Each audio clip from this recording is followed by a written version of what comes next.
Hi, it's John Grant, grade 10 from Deltona High School, and this is my project on the Boston Tea Party with the topic of taking a stand world history. Thank you and enjoy. The Boston Tea Party was a pre-revolutionary event that occurred on the night hours of December 16th, 1773. The Boston Tea Party was a direct protest from American colonists towards the tax on tea imposed by Great Britain. These American colonists were believed to have been members of the Sons of Liberty group.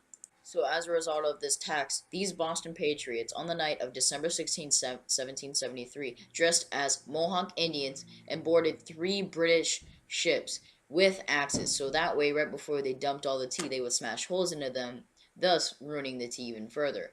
It is believed that they dumped a total of 342 crates of tea. Keep in mind, that is 342 crates of tea that the British government has lost profit on because they can't tax it because the tea is gone, it's ruined. Leading up to the Boston Tea Party, there have been other examples of resentment from the American colonists towards the British government, such as the Boston Massacre. The same day that the Stamp Act was repealed, which was a tax on all paper goods, the same day that the Stamp Act was repealed by American colonists, Britain introduced the Declaratory Acts, which basically meant that all acts, taxes, whatever passed by the Britain Parliament, that they wanted the American colonies to follow, the American colonies had to follow. Then also was introduced the Tea Act, which reduced the amount of tax on imported British tea. And of course, this gave British merchants an unfair advantage in selling tea. As a result, many Americans did condemn the act, thus leading many Americans to try and boycott the buying and selling of tea. So when British ships would come into the Boston Harbor with tea, many Americans would try their best to refuse this tea, trying to send the ship back empty-handed with no profit. The royal governor at the time was insisting that people would pay the tax on this tea. So all these events together and a little bit more inspired the Boston Tea Party. On the morning of December 16th, 1773, hours before the Boston Tea Party had even occurred, over 5,000 colonists met at the Old South Meeting House in order to plan ways on how to protest the Declaratory Act, and so as a result, the Boston Tea Party came up as an idea.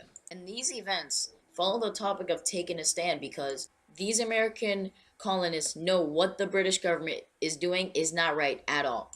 Passing the Declaratory Act put American colonies at a severe disadvantage when it comes to laws being passed by the British government because they have no representation. This made the colonists very upset, rightfully so, I may add. So as a result, they did the right thing. They took a stand against the British government, will forever go down in American history as a bold and righteous event. And this event and others along with it, but this event was one of the main precursors towards the Revolutionary War, in which America did win its independence from Great Britain. These men single-handedly in one night helped change history because after this event, not only was the Revolutionary War, but before that, this helped lead to more troops in Boston, which did help raise tensions between the two nations, thus leading to Lexington and Concord, but that's a different topic for now. So these men that the British government hated and they were out to kill, these men are heroes in every American's eyes, including my own.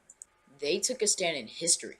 I say in history because we will forever remember their remarkable bravery and boldness. Because if they were caught doing this act or planning it out at the Old South Meeting House, they would have been killed for treason. And that is a huge risk that they took, and they succeeded. And this event helped lead to the Tea Party movement, which was a movement across all the 13 original British colonies against the taxed tea from Britain. These Americans did this for many reasons, but one of the main reasons is for one reason that stands out from the rest, and it is the famous quote, "No taxation without representation." Because remember, they're being taxed by the Declaratory Acts. So these Americans were not getting represented in Parliament as fair as they should have. Because remember, these people want to be taxed by the people they elect, by the people they choose. And these people are hundreds of miles across the ocean, and they were more likely never even met them, and yet still they're being taxed by them. So when they did many protests, such as the Boston Tea Party, and this helped them shape how they were represented. Because yes, it was a democracy, but that hammered down the principles of democracy in the American government that we know and love today. Because no taxation without representation. When's the last time you were taxed by someone who wasn't elected into that position or chosen by someone that you elected? You can't name that time because it's never happened before in American history because of the fundamentals of democracy and possibly this event as well. These men took a stand for what's right. And in my books, they shall be forever remembered as heroes, like I said before, because they deserve to be, because of their immense risk that they took for what they believed was right. And isn't that what taking a stand is about? Standing for what you believe is right? This has been John Grant on my presentation on the Boston Tea Party with the topic of taking a stand with history. Thank you and goodbye.